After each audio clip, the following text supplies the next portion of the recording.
Hi, everyone. This is the Canadian Brass Thursday Tuba Chats. I'm Chuck, and of course, the co host here again is Jarrett McCourt, excellent young tuba player. And we've been having these weekly meetings and trying to avoid uh, talks about equipment and mouthpieces, except with Tucci, who's an expert, who was on last week. And that he's just absolutely knows everything about that. It's not just idle conversation, but we try to talk about the philosophy and concepts around, well, music in general and tubas maybe specifically. Today we have to steal I've been watching the Al Franken podcasts, and he has a wonderful kind of a joke at the beginning. So I'm going to steal it. So we have a great session for here today for a change. And we have a fine young player that's actually here working in Canada in the National Arts Centre Orchestra. Chris Lee will be joining us later. And Jarrett has been doing some Herculean efforts on working on our podcast that we've had. We've had some wonderful guests, starting with the very first session that we had. Jarrett, talk a little bit about what you're doing with the podcast, the ones of the previous ones. Yeah, so slowly I'm going through these. I mean, just because I think they're such a phenomenal resource. Slowly downloading them, putting them on YouTube. And when you go on YouTube, you can sort of just click through and click to a certain timestamp and then go to exactly what we're talking about, just so it's sort of more digestible and easier to listen to than, for example, listening to the whole chat. I mean, if you have the time, it's great to listen to Warren Deck or Gene Pokorny talk for an hour. But if you don't have a lot of time, you can sort of just skip around. So Warren, Deck, and Gene are up on YouTube right now, and then slowly we're going to be adding those, and then you can sort of get them all on a playlist. Well, Jarrett, you and I have talked about this off the air, that they're just kind of littered with amazing thoughts, concepts, single concepts that can be applied almost instantly to one's playing a performance or thought about music. So I'm really glad you're doing that to kind of index these thoughts, kind of highlight the real power messages from these amazing talented people. Yeah. One thing that we've got a really interesting comment actually came from the Pagan family. These are people that just constantly are listening and watching, but they mentioned that what surprised them maybe more than anything is just what wonderful people these musicians are, like beyond being great musicians. Yeah. Just absolutely wonderful people. And we have such a guest today. You want to invite our guest in, Jarrett? Yeah, sure. We can introduce him. So Chris Lee. I actually just took over for Chris Lee in Winnipeg, but Chris Lee played in Winnipeg for 15 seasons. Now is the tubist of the National Arts Centre Orchestra in Ottawa. Has just like a really interesting career and a phenomenal teacher. And I'm really excited to have 3 Canadian tuba players, so we can talk about all things Canada instead of making this an international affair. So I'm going to let Chris in, and we can start to talk to him. From my point of view, Chris Lee has been known to me since, Chris, you were in middle school when we first met. Were you in 7th grade, 6th grade, 7th grade? Hey, Chuck. You were just a little guy. Hi, Chris. Talking to me? Yeah, no, we're talking about you. We're talking about you, but yeah, you yeah. appeared, so I thought I would put it right to you so I don't have to guess. I think you were in 6th or 7th grade when we first met. 7th grade, that's right. 7th grade. And I was, an 8th? I was about a year ahead of you. That was an amazing school. You went to a school that is historically quite famous here in Canada. It was the Walter Barnes was the teacher there. He was an amazing personality. That's right. He was a great teacher. He got the kids thinking that music was the cool thing. Sort of like the football team, sports, or, you wanted to be good at music. You got a lot of extra things in junior high. Like, we went to Japan, we got all these trips every year and time off of school to do concerts. Our quintet in grade 8 did 53 concerts. And so that was during school time, we were off playing quintet concerts. So yeah, he got the motivation thing down. And on top of that, he reached out to you guys, and he had Canadian brass in, Orford string quartet in, and so we were inspired for sure. Nice. Well, I think you are probably the record holder for the most accomplished graduate of Walter Barnes Middle School. He was sort of the Mr. Holland's Opus of music, working right here in Toronto. But you're in the Yeah. National Arts Centre Orchestra now, a major orchestra appointment. But so many kids from that particular middle school are still in music, are actually performing. It must be a pretty long list. It's a long list. Yeah. Many are in music, whether there's a bunch that are popular, like in pop music, who are successful. There's Canadian bands, Metric and Stars went through that program, and then just in other fields, people became very successful who were very good in high school level music. In Toronto, Sarah Fulford, who runs Toronto Life magazine. There's a whole bunch of people. It's Right. a long list Right. of people that have done very well. Well, I want to listen for a while. The two of you, Jarrett and Chris, just talk about being a Canadian taking on the North American music scene. What did you feel there were extra obstacles coming out of Canada, or was it maybe people treated you a little more gently, or what sort of things did you encounter as you went through that process? Well, I think for Jarrett, I think it'd be a little bit different than for me, because when I was coming up, we didn't have the internet, so it was sort of a mystery. The level in the States, we thought we would have long conversations about what was a good tuba sound, or like how the players played who were winning auditions, but we didn't really know. It was a lot of guesswork.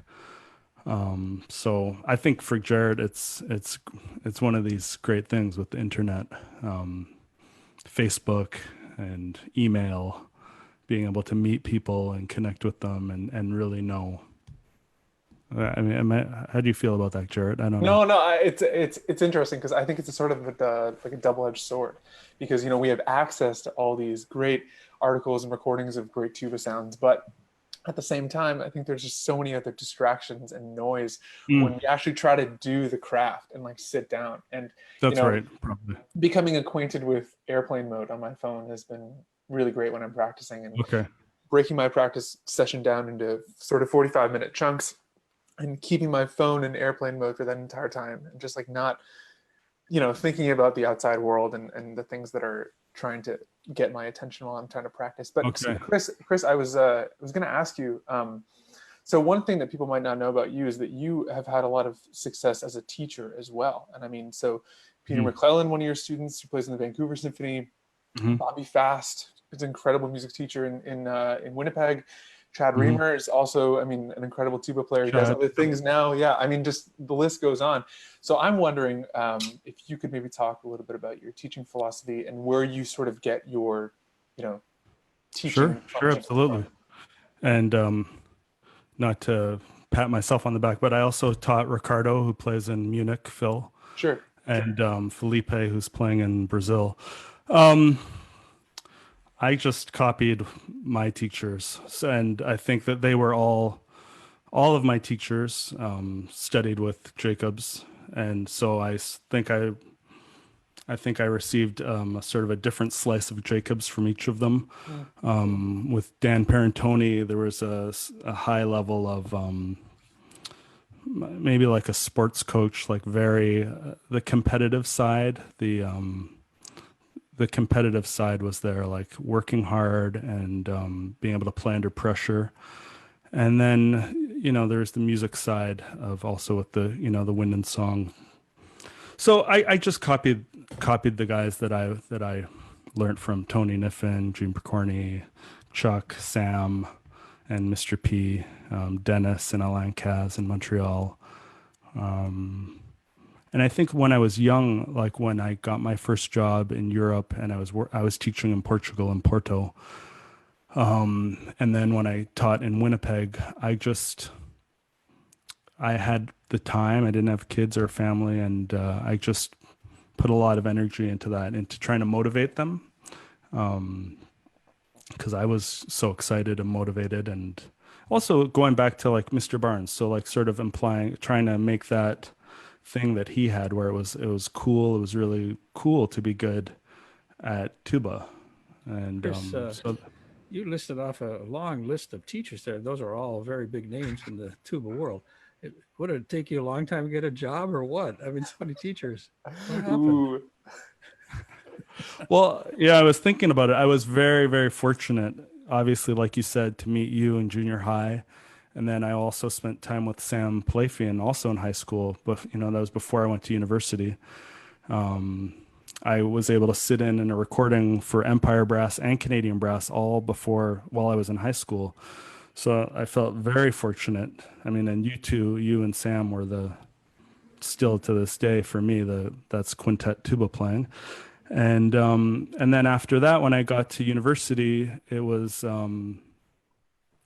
don't know, there was sort of a hierarchy, you wanted to be good at orchestra. So then I sort of shifted and wanted to learn how to play auditions, how to win auditions. And like I said, we felt a little bit off in an island in Canada. And so I would do a lot like what Jarrett's done, where he's gone to a lot of teachers. I did the same thing before him. And I eventually went and spent time with Dan Parentoni, but he has all these great students. So I spent time with his students, and he had a lot of Canadian students. So I spent time with Jan Salafranc, who was a monster tuba player, and Gene Picorni was coming up to Orford. And back up a minute, because something really extraordinary, and it never really got the press it should have, because again, it was pre-internet. But you went with a group to Interlochen High School. Didn't you spend your last year at Interlochen? And they had never done this before. They always auditioned individuals and brought them in. I suppose they put groups together, but we twisted their arm because we knew a couple people in Interlochen really, really well, and they agonized over this for a while, and they decided to take a chance. Talk about that. That's a really unusual experience. Yeah, so we were in this stream in Toronto in these good music high school program at Oakwood, and the music program there fell apart, and you were very helpful with Mr. Hansen, right? Byron Hansen back then was running Interlochen, and we went down as a group and auditioned, and I thought they were really into it. I mean, because the Canadian Brass, it was like this a junior Canadian brass quintet group, and so they were really into it. So we ended up spending our last year of high school there. I mean, a couple of the guys were there a little bit longer than I was, but I was there for 1 year, and it was great. It was one of the best times of my life, Interlochen Arts Academy. Well, that would have given you a little insight into what was happening in the States right there, the level of musicianship. That would have been maybe a shock. Was it? All of a sudden there were kids that practiced all day long, like 9 hours a day, all day long, and their whole day revolved around practice. And so I got into that as well. We had a good tuba class,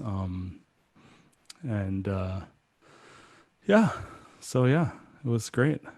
Well, you mentioned Byron Hansen, and he's one of the unsung heroes of the music world. He was a master of all trades, and really a master. And he had played euphonium himself, so I'm sure he was a good guide as well. Yeah, he had perfect pitch, and you were at school at Eastman with him, right? Yeah. Mm-hmm. Yeah, he was an interesting fellow. And then you almost went to McGill as a group. I think it was -1 player. How did that work? Eventually everyone ended up at McGill, and we tried to keep the quintet going for a while. It's difficult to do chamber music. Definitely trying to keep the same group of guys from junior high. But different people came in and out of the group, and it lasted as long as it could. We made a tape. We made a tape. Do you know what that is, Jarrett? What's that? Yeah, we made a tape in undergrad with our pictures on the front, and wrapped, and for selling at concerts. And wow. Yeah, it was pretty cool. That's crazy. So this is interesting because you talk about Canada being sort of an island for young musicians, and when I was applying to grad school, I applied to a couple Canadian schools, but in the process, I sort of realized how important it was for me to possibly go to an American school. And that's why I decided to go to Michigan. Mhm. And then when I got to Michigan, I kid you not, it was like the biggest awakening for me, because I was at Western, which is a very, very small tuba school. I was the only brass performance major there my entire 4 years. And then I go to Michigan, there's 10 tuba players, and our first ensemble audition, I was last. I was 10th out of 10th. And there were some young kids who were like, I mean, young, I say, like, I was 21, they were 18. There were some 18-year-olds who were obliterating me in auditions, and I was just sort of like, what's going on? Like, I was so good like 2 minutes ago. Like, what happened? So I'm interested to hear you talk about sort of how important it was for you to go to IU, and how that sort of affected your growth as a musician. Well, yeah, it's intimidating, right? The first time you get into a big tuba studio, it's intimidating. There's all these people. What I learned was that, and there's not one person that can do it all. And you go in the IU tuba basement, and it's sort of a freak show. You get guys like Frank Crawford he's the principal tuba of the Marine band now, I think. Yeah, exactly. And he can just do like freaky things, and yeah, it's just a freak show all the time. But at the same time, it's like that's not what I do. Is play very easy things extremely well, and I just got really good at that. So like, it doesn't matter if you can play super high or a lot of arpeggios at blistering fast speed when you have to play Meistersinger. Yeah, and I think that's really important to think about when it comes to auditions. And I definitely think that sort of frame of mind has catered how I look at auditions, because, for example, there's guys that I know that can play the ride clearer than me, and there's guys that I know that can play fountains more, whatever, clearer and bigger than I can. But when it comes to those have tuba parts. I think so. Okay. Yeah. Not very big though. But when it comes to playing, something high or something soloistic, that's where I really try to shine. And it was one of my teachers, I think it was Dennis Nolte, who plays in Detroit, who first started to get me to think about auditions and things like that as recitals. And you're trying to convey different ideas in each of the different excerpts that you're trying to play. And when you know that you have an excerpt that you can probably play better than everyone else in the round, you make that shine. You really try to bring that off the page a little bit. Yeah, when they flip the page and you see an excerpt, you want to smile and be happy that that excerpt is there. And really, I mean, the goal is that you feel like that every time the page flips, right? Yeah. And absolutely, you're right. It's a recital. It's not some strange. It's just music. And, How many auditions did you take, Chris, before you connected? Well, it's sort of like the ups and downs, like the stock market. Sure. And what I tell my students is, it's sort of like you got to take the step right in front of you. So you have to, if you're not the best, if you can't get into your school orchestra, that should be your goal. And then it's like national, like in Canada, we have the National Youth Orchestra. In the States, they have Tanglewood, NRO, NOI. So for me, I considered all of those auditions. My first year at Indiana, I won National Repertory Orchestra, which Jarrett's done in Colorado. And then I had a slow year in the middle when I was changing some things. And then in my last year, I won Tanglewood and Verbier and National Orchestral Institute in Baltimore. And I won my first job in Spain, which was a one-year position. But to get there, I guess I had done Rochester right before I went to Indiana, which I advanced at. I did Oregon, where I was a finalist. And then I went to Europe, and I was in Europe for a while. And I did some auditions in Europe, which were very different as well. Like when you talk about doing a recital, like I did an audition in Berlin for the DSO, and it's just the orchestra sitting in front of you and you play a concerto with the piano. So it's totally different. But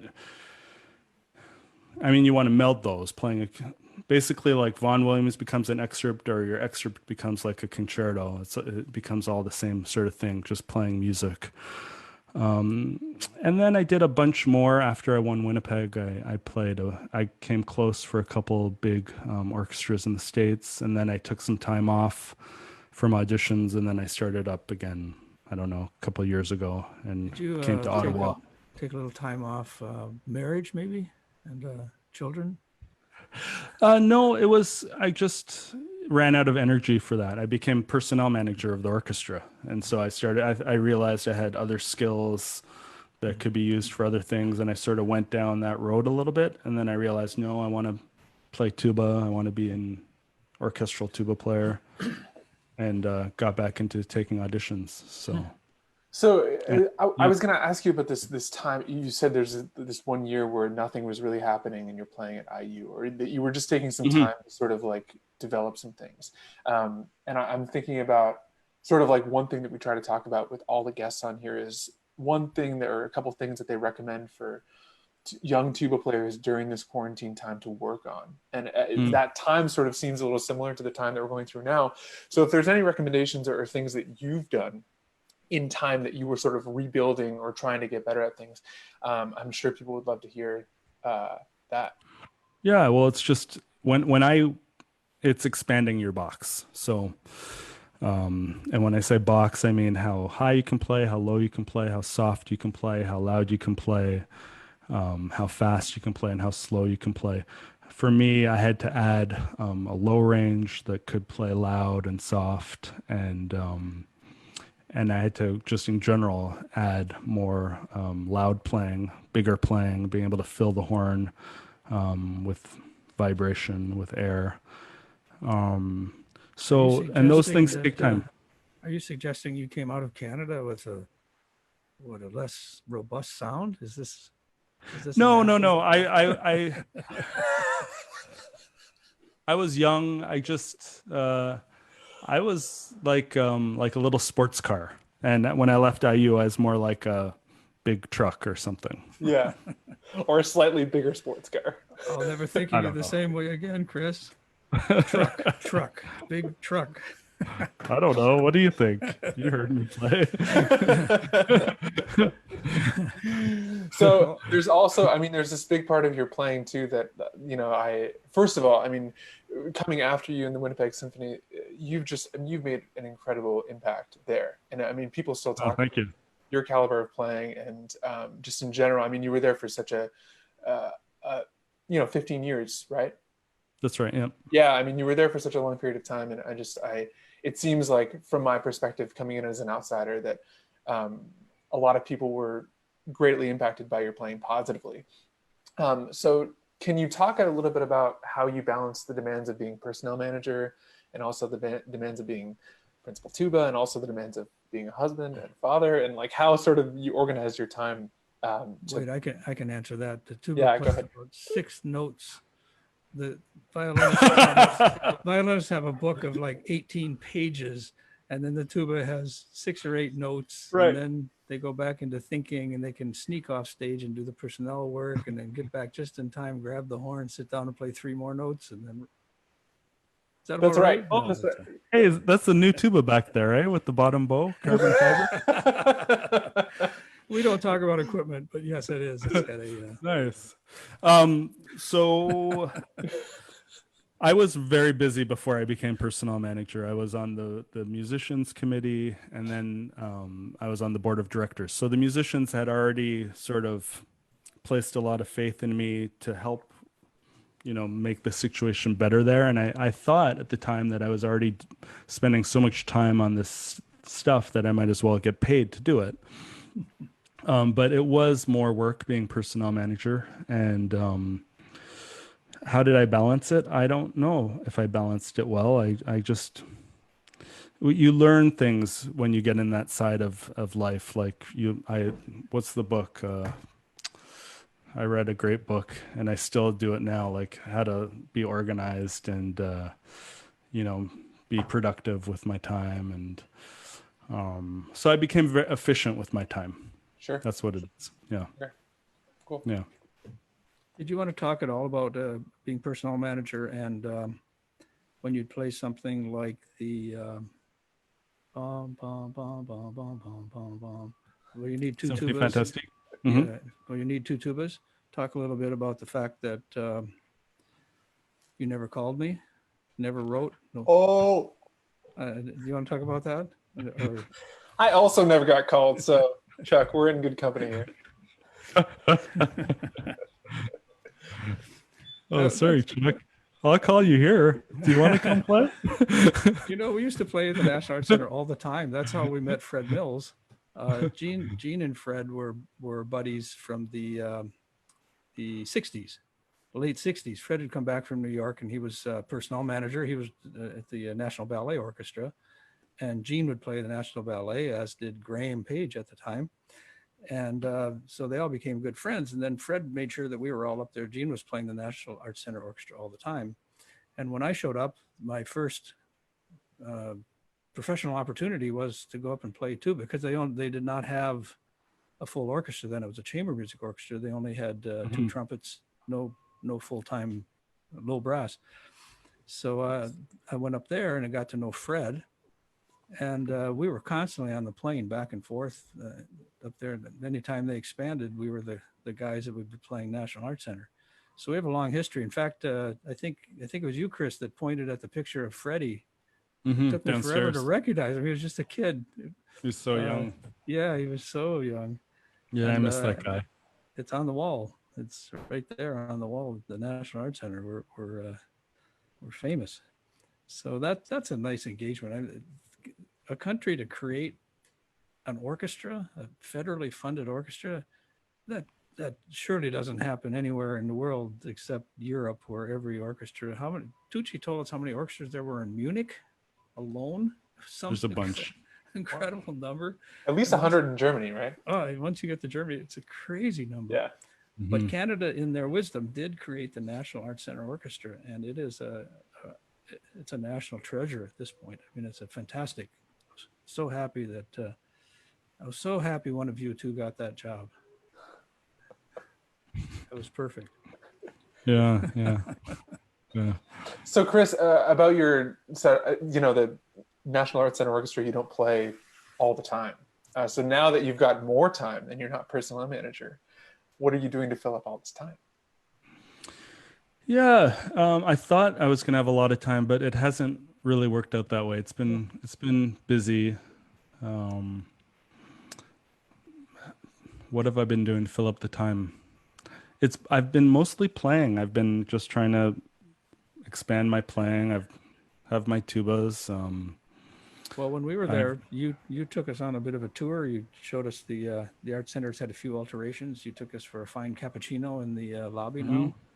Yeah, we have a new shell.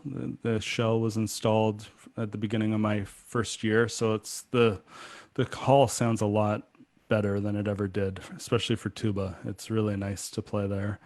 And yeah, I mean, I'm doing a little bit of teaching. I'm not teaching at the university in Ottawa, but a lot of players have been coming into town. More, I guess we would call them young professionals, have been coming for lessons. And I've been playing in Montreal a fair bit. I've been playing with the orchestra there. I went on tour with them last year to Europe and played with the New Music Ensemble in Montreal. And I'm staying busy. A little bit of playing in Toronto. But yeah, I've been very busy. Cool. When you were in Europe, how was that? That must have been, that's extraordinarily different. We know that. I mean, the whole concept there it's a little different kind of refinement to the performance and so forth. What was that like for you? Oh, it was great. I did a European tour with NACO last year and also with OSM. And so I played in a lot of halls. It was great. One funny story was we played sort of our first concert in it's Saffron Walden. It's a little bit outside of London. And I had my own room, sort of like a concert master room with the two tuba cases. And at our next concert, which was in London, where the Royal Philharmonic plays, I'm walking around backstage and I can't find my tuba trunks. So, and it turned out they'd left my tubas in, no, they'd left both trunks at Saffron Walden. But I had pulled out yeah, I know. I had pulled out my F tuba to practice this one piece. So I had my F tuba on me. And I'd been talking about this with lots of players about Brahms too, because that was what was on our show. And I had decided I was going to play it on C tuba. I had always done it on C tuba, but I had considered playing it on F tuba, and I had never done it. And then all of a sudden, I had no options. So our first Brahms 2 in Europe, I played it on F tuba, and that was the first time and only time I've played it on F tuba. Wow. Yeah, it went well. Versatility. Some of the people watching this might not. There'd be no reason for them to know that Brahms only used tuba in one of his symphonies.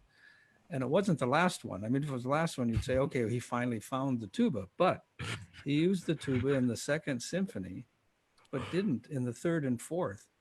So what was it? I wish we could talk to him and ask, what was it that he decided never to use the tuba again? I don't know. This is a mystery. Yeah, Sibelius as well. Sibelius, they have theories about that. But Yeah. But Brahms, I'm not sure. Brahms, I mean, is so interesting because, like, you know, for example, the fourth symphony is like, I feel like sort of lower in tessitura and sort of like a bit of a darker, you know, I mean, it's an E minor. I mean, I feel like there's so many spots where tuba would fit. And similarly with Sibelius, like if you listen to Sibelius 7, there's so many spots where I just feel like somebody could just write a tuba part in and it would just like really enhance. But it's just so strange. Brahms' dad was a bass player in the orchestra in Hamburg, I believe. So he certainly would have had bass in his head, but not tuba. Probably, maybe the player just didn't play as well as the bass player. Yeah, it depends on the players that he heard. Yeah. Well, with Sibelius, apparently the tuba player was a little bit of a. He had a little bit too much to drink, I think, at the premiere of Sibelius too. And destroyed it, just ruined it. I don't know. Who knows? Who knows what's true? You heard it here, folks. This is what happened. That would be hard. I just don't think Sibelius would hold that against somebody, since he was considered to be the new dean of the or director of the Eastman School of Music, and he came over to check it out. And the story goes that he turned the job down because prohibition was in effect at the time, and he didn't think that would work, so he went back to Europe. That's the story they tell at Eastman. I digress. So Chuck, I didn't know that you did much playing with orchestra. I know you played with Hamilton, but a little bit. But with NACO, this is sort of sure. He did Babar. You're right. That was the first engagement. Was that talk about a shock? That's Wow. I had to drag out a recording to find out what the tuba part. I went up to the library at the University of Toronto, and I dug out the score and a recording, some European orchestra out there. And I'm pretty sure that whoever played it on the recording must have been playing it on a baritone or something, because it was really light. And it's an interesting part because it's already rhythmically, it's not just straight eighths or something. It goes into a technical rhythm. And a small orchestra, very tight orchestra at the time, Ottawa string players. If you think of a bow as this long, I'll just try to get it in the frame here. Because of the way they were being conducted, they could have been using bows about that long. It's very tight because the conductor would conduct, bam, there's your first beat. Didn't have that lead in and you take a nice deep breath and go. It'd be, so it never had that expansive. So there I am playing Babar and everybody's really everybody looks really tight. And I played it. It seemed all right. Conductor stopped and looked at me and said, I think you rushed that a little bit. Let's do it again. So we did it again. And just as you might expect, he did it a little faster. And fortunately, I knew this trick. I think I'd read about it. So I just went with him and he was satisfied and that was it. He never talked to me again, never troubled me again, but it was obviously was my test to see if I would follow the conductor or be thrown off by what he said. So, and that was the National Arts Centre. Boy, that was an immaculate organ. I mean, just perfect, but so tight, perfect. And Freddie running the brass section there was quite amazing. Actually, that was fun. So all in all, it turned out to be a really nice experience. Mm-hmm. Wow. And then the rest is history. It kept expanding, and then finally they decided to hire, keep expanding the orchestra. And now it's how many piece orchestra is it? It must be up to 60 or 80 or 60-ish. They're trying to make it bigger. I mean, Yeah. Yeah. I don't know. There's more people that play with us regularly than there are probably the right.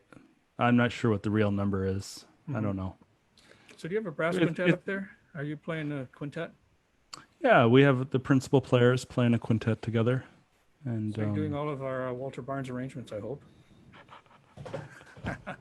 When you were in school, Chris, you guys became the test for our books. The Canadian Brass Book of Easy Quintets, and favorites. the idea was masterpieces, 16 pieces, masterpieces, mostly from the Renaissance and the classical side, a vocal, kind of really leaned on the vocal material. And you guys were the laboratory for us. And there's now more than 1 million of those books out somewhere in the world. I wish Walter was still around to Wow. to see the success of that, All right. that book. But if you figure there's 1 million books and there were 4 in the series, so there'd be 5 parts plus a conductor, so that's 6 books. So that's 24. There must be over 100,000 brass quintets in the world. I mean, it's just an explosion of chamber music. And now, and you can talk about this a little bit too, because we're all troubling over how's it going to look this fall if you can only have 16 people in a room or 18 or 20 people, and everybody has to be socially distanced and so forth. And chamber music seems to be the key word now. The chamber music has ascended now into a major role. How does that affect you guys up there at the National Arts Centre? Well, we're very fortunate. We're still getting paid. Not everyone is getting paid. And the National Arts Centre is doing a lot of great. They've moved everything online. They're doing this Canada Presents thing where different artists get to do recitals every day, and they have good corporate funding for that. Our orchestra is doing these lunch breaks for our sponsors and for the people who are our fans. As far as moving forward, it's just guessing, right? I mean, I think from what I've heard, they want to do full orchestra stuff. And I think the first level will probably be when we go inside, probably streaming concerts, which, Berlin has been ahead of the curve on that. Yeah. But I think we'll probably end up doing something like that. I think that's the first step. And then before the audiences come back in, I really don't know. I mean, I'm really not sure. We wanted to do, like you just said, chamber music. We wanted to take the brass quintet out previously, and there was just concerns like, we don't want to contribute to spreading the disease, obviously. So, because if we do music, people congregate. But we're starting now with doing some porch concerts. So different people will do, like I'm going to do a concert on my porch with my wife, tuba and cello, and our brass quintet will probably do some stuff. We'll go to Ronald McDonald House and do stuff for the kids there, the hospitals and old folks' homes. But I don't know when the full orchestra will be back together, and I'm not sure what we'll end up doing. I don't know. It's the conversation that's going on all around the world right now is how we all get back to, and there's a lot of feeling that maybe it never will be the same, which is interesting in itself, meaning we're all in this, they keep teaching entrepreneurship in all the universities and so forth. Well, we're all in the entrepreneurial world now. How do we take music? I mean, obviously we're in this profession because we love the music and want to share it, and the shared experience is the whole. It's like playing basketball on your own is quite different than when you have an audience and you're playing for them. It's just changes the whole thing. Well, we're in that same kind of situation where we want that relationship with an audience, and the audience has a desire to be part of that scene. It's a kind of a shared shared event that you're all in that spiritual range. And how do we recreate that now in this new, the internet doesn't quite do it. On the other hand, I certainly feel that, I certainly feel that people really want to come to concerts. My wife set up her cello, and there was a huge crowd just out on the street that wanted to go and listen to her. So I feel like when we do open the doors, that people are going to come in, that it's going to be packed. I have But a question. Was she playing last week Tuesday by any chance? Because there was a spike in coronavirus. No, I'm kidding. That didn't really happen. No, I think that's something everybody's worried about. It's funny though. You see an elevator door open and you have to look in and make sure nobody's there before you get in. I mean, it's talk about change the world. And you think now, we were already grateful for people coming to our concerts. I mean, one thing that we've seen over the years is the difference in entertainment value. People used to ask us, what's your main, what is that when somebody competitor? Who's your main competitor in the music scene? And we said, well, we don't really feel our main competitor is the music scene at all. We feel it's the hockey night in Canada. If you're playing that, and people are just going to stay home and watch television. And now everybody's getting so used to Netflix and Amazon and so forth that e-commerce. Yeah, and think of somebody actually having to go to the trouble of going to their car, and especially up here in north where it's winter 11 months of the year. I mean, right now the snow is falling up here in Toronto. And for people to get in their car and actually go to have to park, check their coat, go in and watch a concert, then stand in line to get their coat, go back to their car, go back home. That's a big commitment. And we feel like wonderful that people would go to this length to come to a concert is amazing. I mean, audiences are just wonderful in that way. Now, do we have a new competitor? I mean, the idea of people getting used to not traveling, not going out, or will it be the opposite? They can't wait to get back out. Can't wait to get into a concert hall. This is I certainly feel that there's nothing like being in the concert hall. Nothing like seeing a show. Like I've seen Canadian Brass a million times, and I still get excited to come to your concerts. So I would much rather come to your concert than watch online. Let's see. It's about Czech. You mentioned concerts. Okay. Thank you. Okay. We just about have them all now. Okay, that's good. No, that's good. Well, it's that sense of connection, right? And I feel like when you're watching, I mean, this is sort of a different example, but when you're watching Netflix, you don't necessarily feel a connection with the actor on the screen, right. And these are pre-recorded concerts. And I think the sense of connection and communication is really what's missing from the world right now. And the only thing, and I mean, I think of the best way to bring that connection back is, a live concert, because like that's sort of a music group or an orchestra communicating a message directly to the audience. And when, we reach the phase where there's a vaccine or widespread treatment, when we can finally have these concerts again, I feel like this sort of sense of communication and community will be restored. But I can't really think of many other examples where a group of people can go into a hall in the thousands and then walk out sort of feeling more like one. Enriched, yeah, exactly. Sports and the arts, right. So I mean, people talk about classical music dying, but I mean, I think if classical music was going to die, this would be the time that it would probably start to die. But at the same time, I think people are just sitting in their houses right now and they're like, God, it'd be really nice to go out and see a concert right now. And I think at the end of this, people are really going to want to go and see something. And even if it's a concert or sports game or something, I mean, it's still that same type of connection, but hopefully a concert, hopefully a Canadian Brass concert, right, Chuck? Totally agree with you. Well, you mentioned sports, and I've noticed a big difference. Basketball games now have a constant sound background, absolutely start to finish. There's music going on all the time.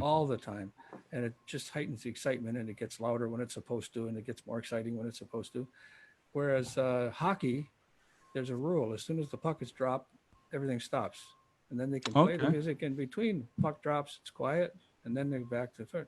Now, baseball is the most interesting because, and I don't know if you've had the same experience, but there's something about a baseball game.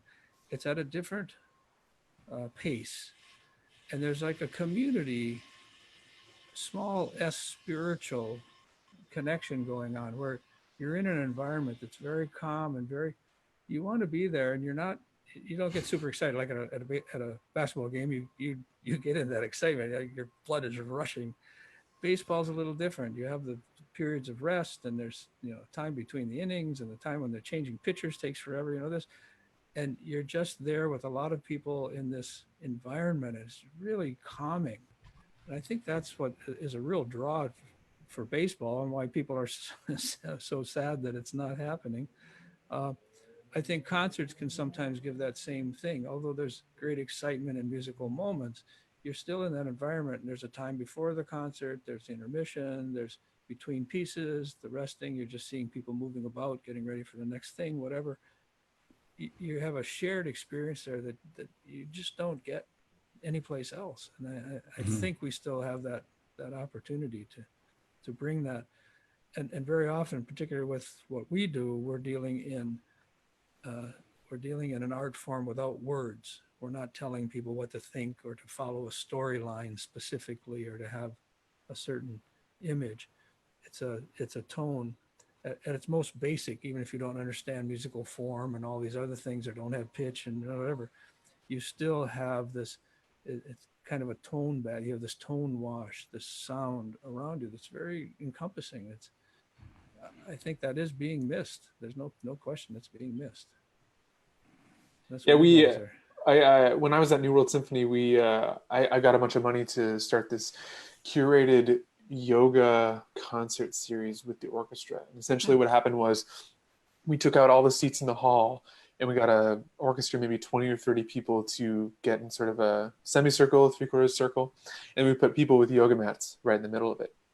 And the biggest thing that people said afterwards was that they could really feel this sort of sense of vibration from the instruments. And it wasn't anything, I mean, we curated the music very carefully because we didn't want to play, obviously, like Mahler. That's not really... Live orchestra? This is a live orchestra. Okay.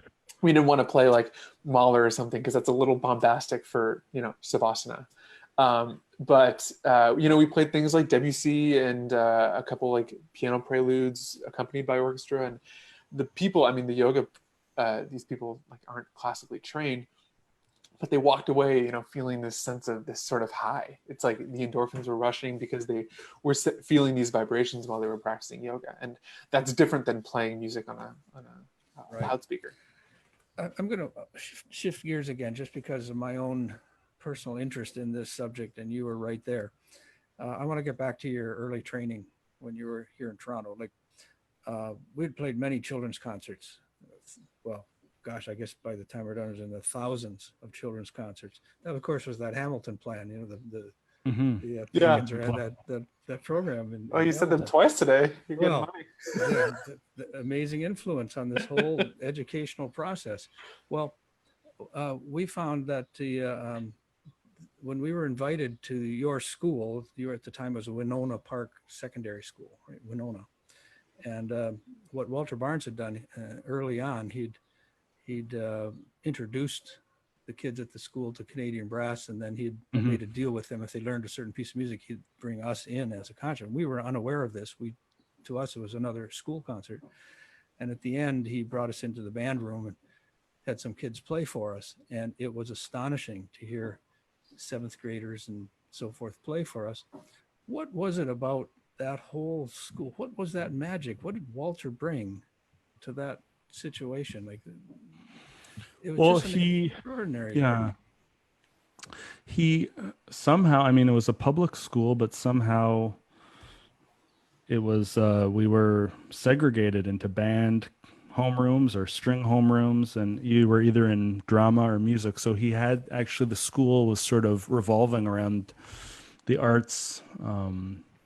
I ended up actually in a band class by accident. I had wanted to play double bass. My brother had played double bass, and I was supposed to be in a string room, and I ended up in a band room. And and I asked to play French horn, and Mr. Barnes said, "No, you're going to play tuba." And so I played tuba, and he tricked me into it, Jarrett, actually. And it's funny because the other guy before me in Winnipeg Symphony also was tricked into playing tuba by Mr. Me Barnes. too. Wow. South Not by Mr. Barnes, but definitely. But I love the tuba. What would I say about Mr. Barnes besides, like I said that he made it feel like it was the cool thing to be good. He also primed us. Like, I go into some schools sometimes and the kids, I mean, it's not really, you don't want to go in and tell the kids, oh, well, we're the Canadian Brass, it's a big deal. Like, the kids were already primed to know that this was a special thing. Like, we felt it was special. It was incredible that you guys came and spent time with us, but we knew that.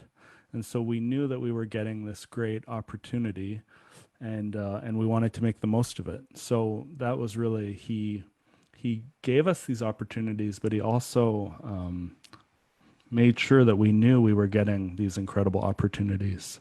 Well, so it was a combination. He wasn't gentle.